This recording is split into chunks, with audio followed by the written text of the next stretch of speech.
Welcome to Kismetic. This is episode 6. We are going to talk about why societies fail, why is there a decline. So, of course, there's a rise of society, there's a decline of society.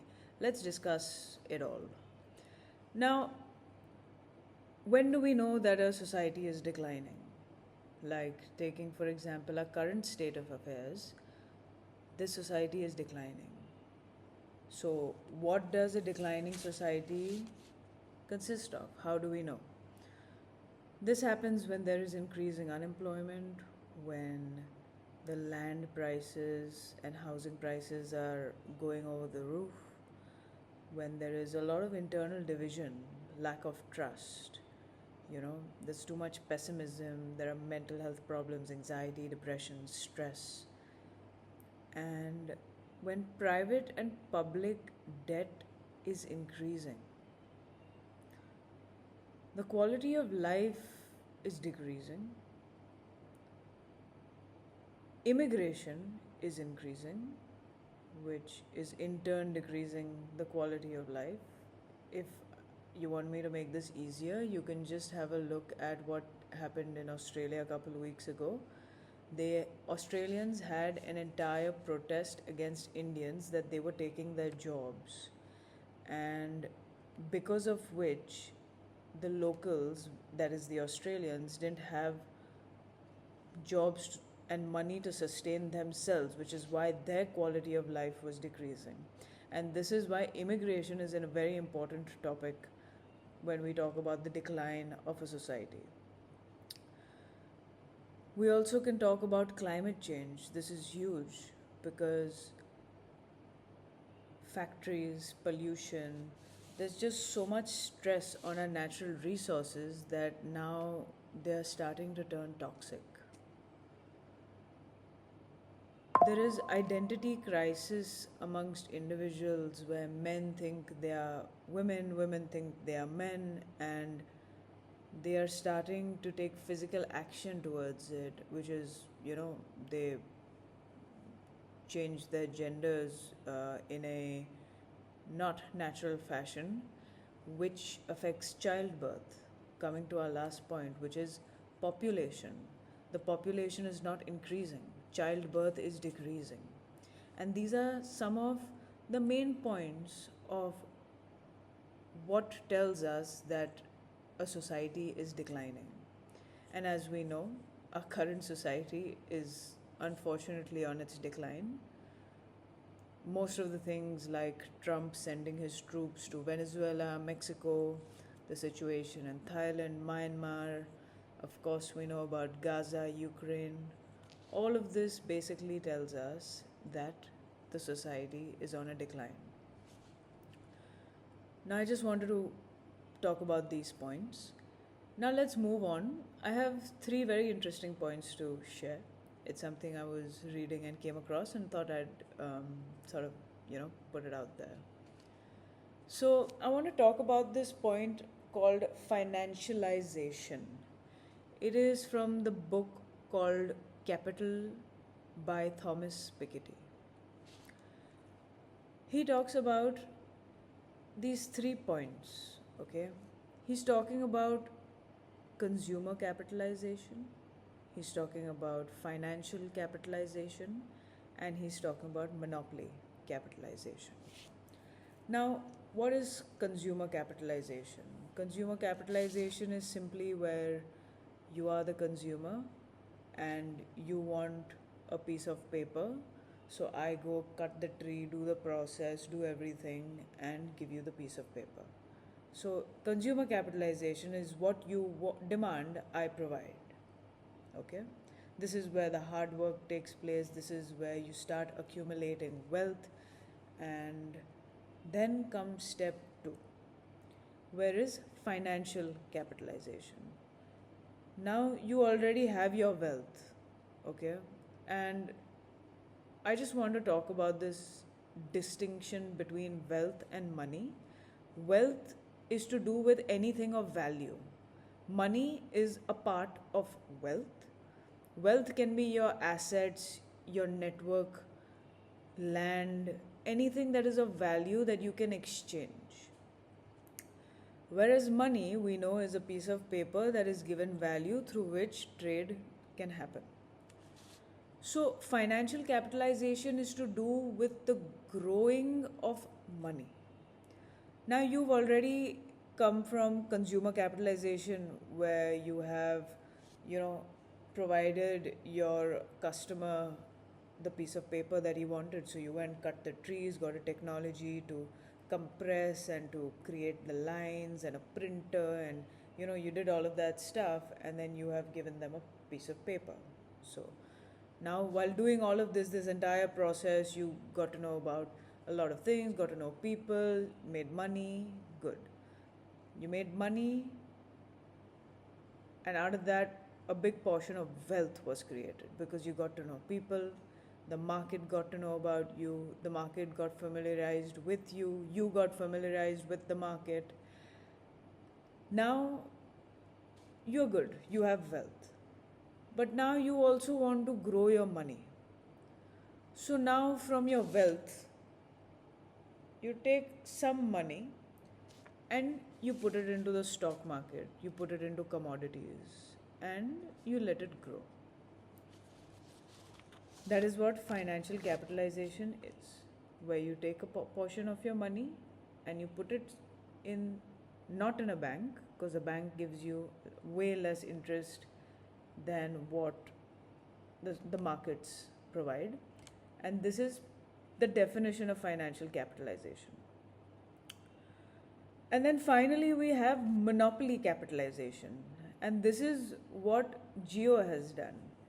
If, as we all know, Jio got into the telecommunication space, it started giving out free televisions, the first 50 or 100 free televisions, and they sort of disrupted the market. They penetrated the market and disrupted it. Today, there are Jio petrol pumps.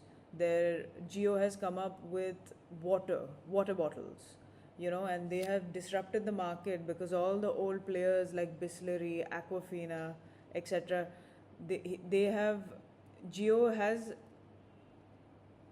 are giving the water for much cheaper, basically. They have cut them short, disrupted the market, and then they will take hold of the market through the disruption. So, when there is too much money, we need to understand, when there is too much money, there is not enough wealth. Does this make sense? Let me explain. Say, for example, I am an entrepreneur and I want to make a lot of money. Okay? Now, how can I do that? So in my head, it's like my education is in the hospitality sector. Let me open a restaurant and let me make money. So I have two ways to go about this. I take whatever money I have from my savings, I create a restaurant, then I employ people, then have a technology, get this, get that, work hard, and make the wealth. Or I can take whatever savings of mine I have, put it in the financial markets. Now, one thing to remember is that the financial market grows at a much faster pace than what the consumer market grows at. So, for example, if the financial market grows at 5% per year, the consumer market is growing at 2% per year. So, why would I go through so much effort of putting up a restaurant, working so hard to get 20 lakhs a year, when I can just do nothing much except for speculation, put that same amount of money I have into the financial markets and make 50 lakhs a year? So obviously, if financial capitalization became a free for all, no one would be working. And if no one works, there is not enough wealth. Even if there is an overflow of money, there is not enough wealth because people are not working. Does that make sense now?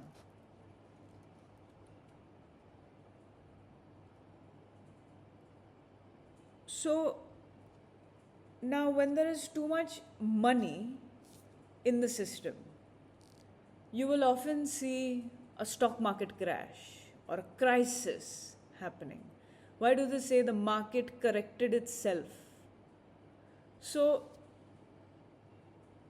when there is too much money, people don't work, which creates less wealth, which means less energy is going into the growth of these large corporations.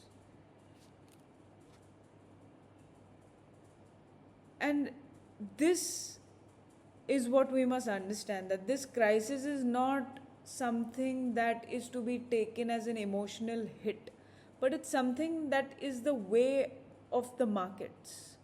Too much money, there is a crisis, there's a correction, and then suddenly people get jerked into, okay, let's get back to work, let's get back to work. It's like a push.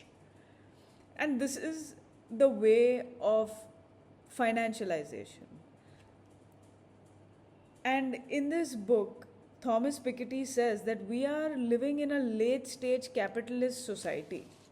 And this is the way of such a society. Now, I want to talk about elite overproduction. What is elite overproduction? This is a concept by Peter Turchin. Okay? This one's really interesting. So, there was someone called James B. Callahan. Okay?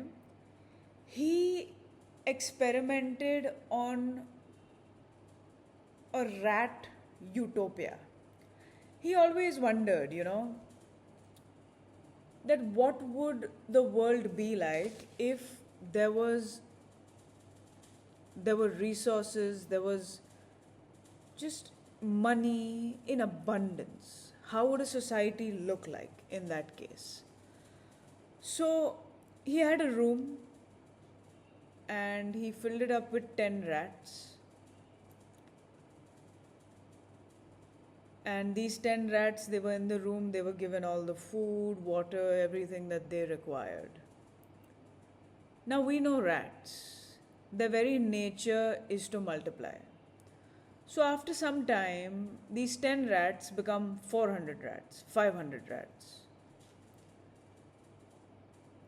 And even though all these rats were given everything from food, water, shelter, what would be the conclusion of this abundance was that these rats would always land up killing each other. Now it makes you wonder, why would the rats kill each other? And this is not an experiment that was a one-time. It was an experiment that took place over and over and over and over and over again for 20 years. James B. Callahan has for 20 years experimented the same thing, hoping for a different outcome, but the rats always killed each other. So he was wondering what is happening. Much like you and I will be like, what's going on right now? Why would they kill each other? They should be happy, right? Okay. So now let's think about rats in the real world, okay? Why would rats fight? So for example, I'm a male rat and I see you, a female rat, but I also see that you have a lot of other male rat suitors out here. So I fight these rats so that I have you. Okay? And in that fight, because I win, I become the alpha. Now, what it is as an alpha is that now I can have you and a lot more female rats because I have been established as the alpha. And in fact, you'll hear Andrew Tate saying this a lot, and he actually lives like the alpha rat. And So in these situations, the alpha rat would then have his position and he would go on to enjoying his life. But then what about the rats that lost? What would they do? They would go somewhere else. Because today everyone wants to be alpha. So they didn't want to be here anymore because the alpha has been, decided. So they went somewhere else to then go on. But in this experiment, all these rats were in the same room. They didn't have an option of going elsewhere. And therefore, this became a fight for status. Because the rats that lost had nowhere else to go, they continued to fight. And in this continuation of fighting, which is also called the modern rat race, all the rats landed up dead.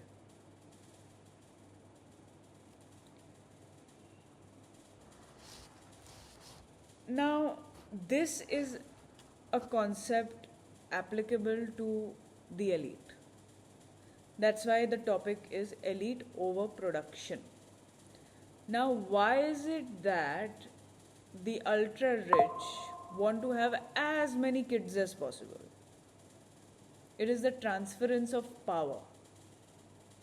So that all the power that they have accumulated over the years, they can then transfer it in the form of legacy. Now what's happening is the elite are giving birth to too many children and there are not enough positions of power available. And exactly like this example of rats is what is happening amongst the elite generations to come.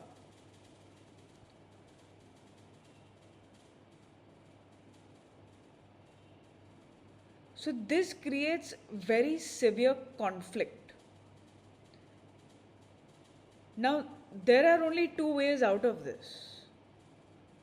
Now there are so many rich kids, but the power position is just, say, 5 and the rich kids are 500. So now what happens is there is a major conflict, or on a positive note, there is a possibility of revolution. So you see how this elite overproduction also contributes to the decline of society, is my point. Now we'll come to the last point by Oswald Spengler about civilization life cycle. Now, much like how no matter who you are, what ethnicity, what religion, how rich, where you are in the financial, economic place, we all have a life cycle. We all grow up, we crawl, we walk, we run, we grow older, we become old, we die. It's a fixed life cycle. No one controls that, no one can do anything about that. Now, civilizations also have their own life cycles, which would be broken down into village, town, city, and mega city. Okay? Now, there is a statement Oswald has used where he says, at the height of civilization, people must die.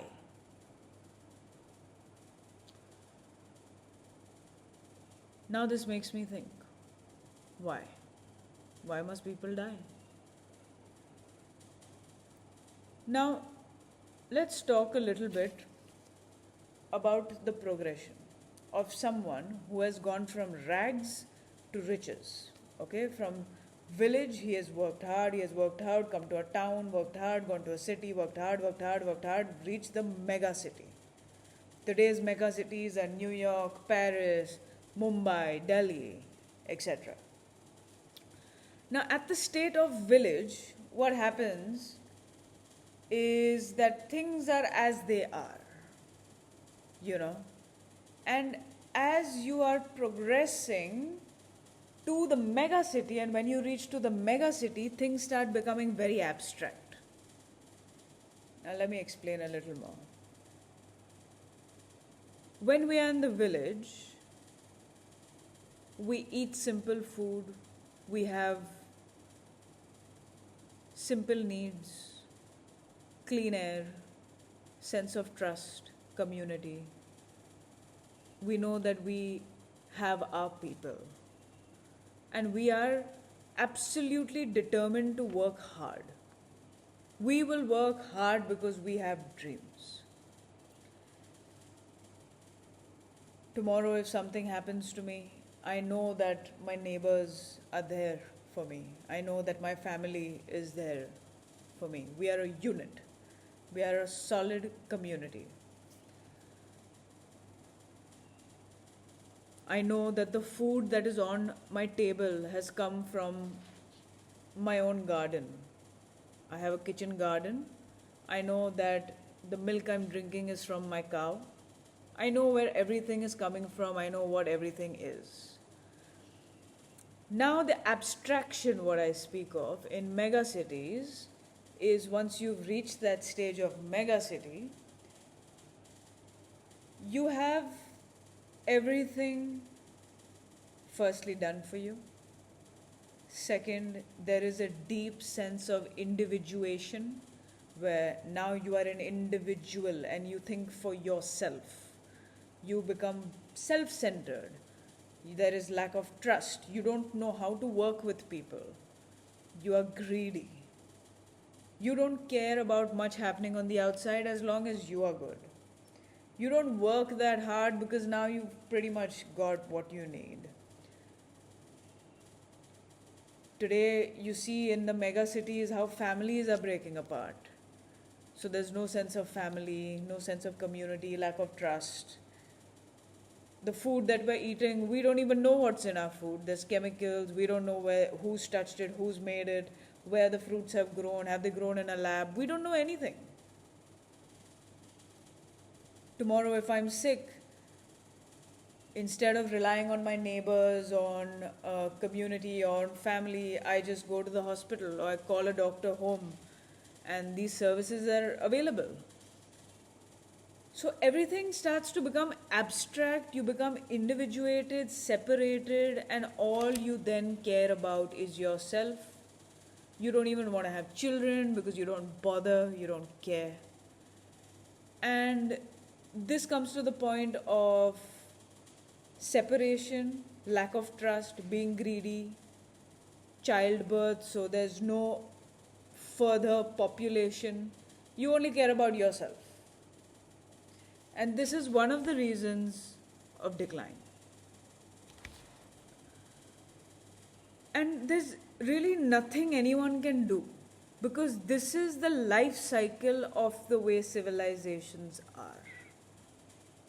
So it is not about money is evil, or it is not about that is his true character. It's just the reality of the way things are.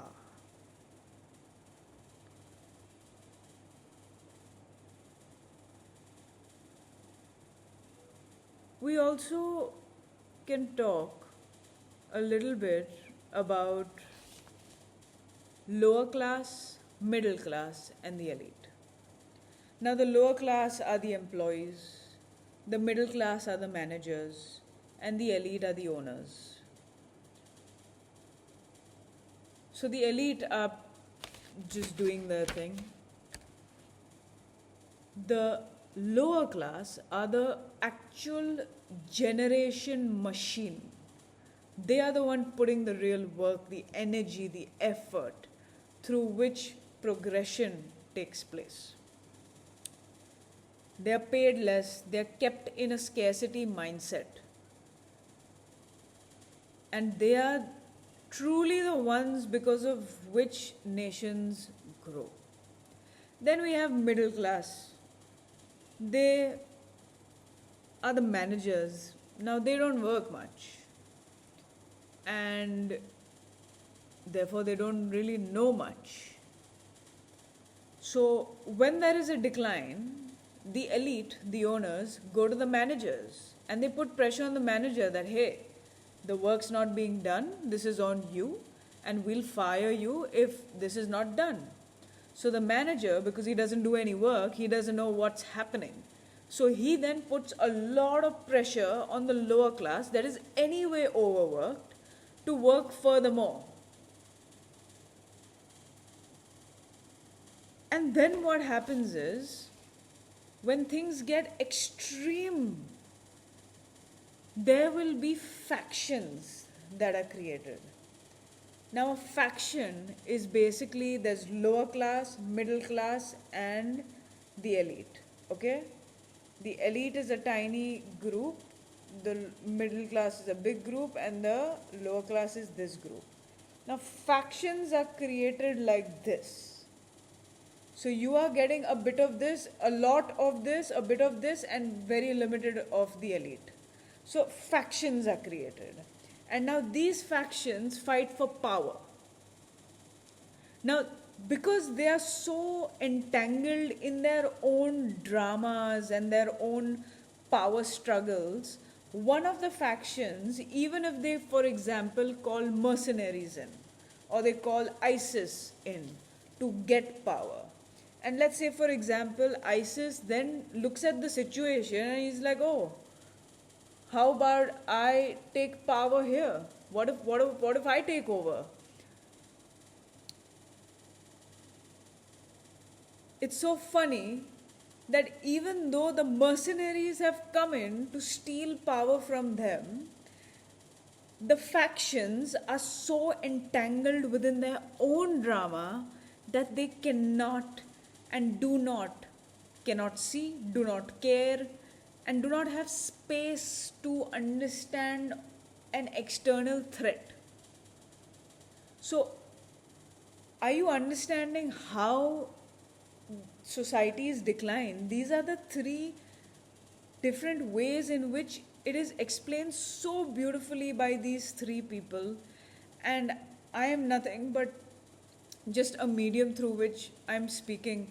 But this is how, from the class of lower class, from the class of middle class, and from the elite, how all of us are responsible in our own ways. When a society declines, it's no one person's fault. It is a collective, unconscious effort where the lower class remains in a scarce mindset, the middle class remains lazy, the middle class will just boss around, they just want to become the managers, they want to live these lavish lives and not do much work. And then we have the elite that have enough wealth, they have enough money, and then through their overproduction of children and lack of positions and lack of actual talent or skill within those children, so many things happen all together, creating a state of decline.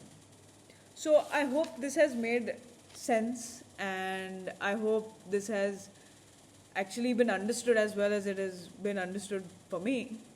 And thank you for listening, and I look forward to the next one.